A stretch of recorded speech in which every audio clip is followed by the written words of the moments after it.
Hey everyone, and welcome to this explainer. Today we're diving into the absolute masterclass of narrative mechanics that is The Wizard of Oz. We're going to break down this beloved classic by viewing the entire story through one specific, unshakable driving force, and that is Dorothy's relentless quest for home. So think about this for a second. What if the absolute hardest journeys are really just about waking up to the power you already have? It's a huge question, right? And Dorothy's journey is a universally relatable metaphor for this. It's this brilliant exploration of how we so often seek out these grand external solutions for problems we actually already have the internal tools to solve. Part 1. Swept Away from Home. The story kicks off by establishing this ultimate symbol of safety and normalcy, only to violently rip it away. We go from the quiet, predictable, incredibly safe Kansas farmhouse with Auntie Em and Uncle Henry straight into the terrifying chaos of a massive tornado. Dorothy and her little dog Toto try to hide, but the entire farmhouse just starts spinning violently. She's pulled away from literally everything she knows, spinning so fast she actually falls asleep, eventually waking up with a massive bang in a completely foreign, bizarre place. And when she wakes up, the scenery has drastically changed. She's suddenly in this beautiful land filled with vibrant flowers, getting greeted by dwarves in blue uniforms and the good-hearted witch of the north. Oh, and it turns out, Dorothy's falling farmhouse accidentally crushed the wicked witch of the east. Because of that, she gets gifted the witch's shiny, magical silver shoes. But here's the thing. Despite waking up in this literal magical paradise and getting this incredibly powerful gift, her single anchoring motivation remains purely and stubbornly to just return home. Part 2. Companions on the Quest. So, the good-hearted witch basically tells Dorothy that the only person who can actually help her get home is this powerful external force called the Wizard of Oz. Dorothy hits the yellow brick road and starts gathering allies. And the group dynamic here is just fascinating. You've got Dorothy, who is lost and seeking home. Then she meets the Scarecrow, whose head is literally stuffed with hay, and he's seeking a brain. Then the Tin Man, who is completely rusted solid, seeking a heart. And finally, the Lion, who is shivering in fear of a tiny dog like Toto, seeking courage.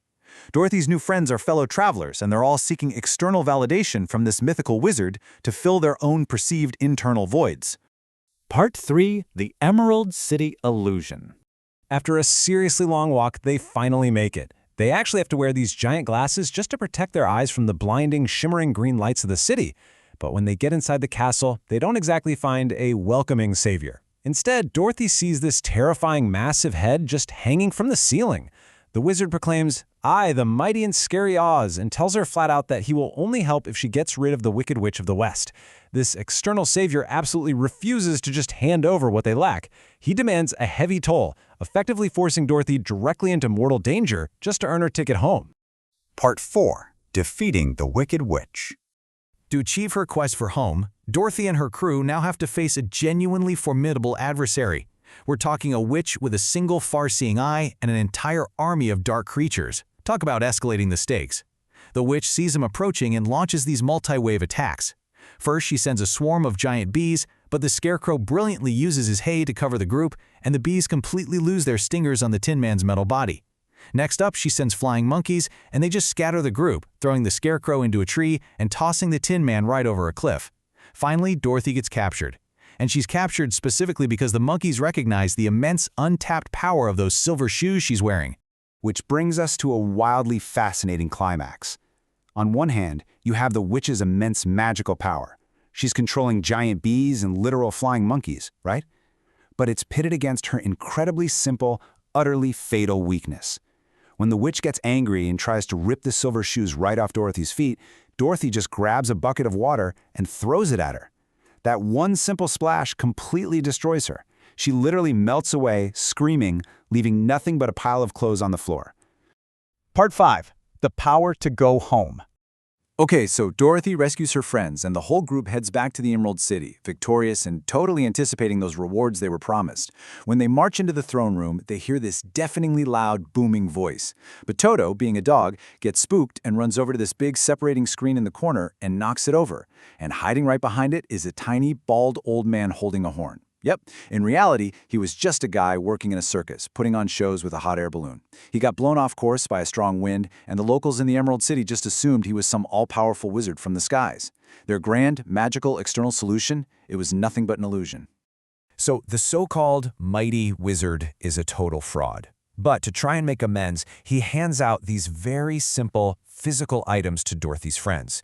He literally reaches into a chest and pulls out a stuffed heart toy for the Tin Man. He opens up the stitches on the Scarecrow's head just to shove in a handful of weed. And he pours a potion from a gold bottle into a little bowl for the lion to drink. But here's the absolute kicker. These items, they were just placebos.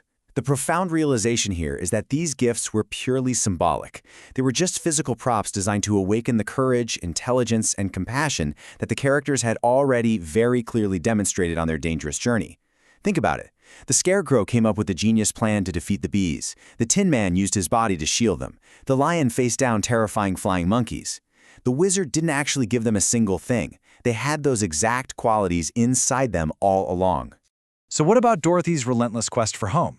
Well, the wizard reveals that she literally just needs to tap her silver shoes together 3 times to transport herself right back to Kansas. The incredible, mind-blowing truth is that the power to go home was physically attached to Dorothy the entire time, literally from the very beginning of the story.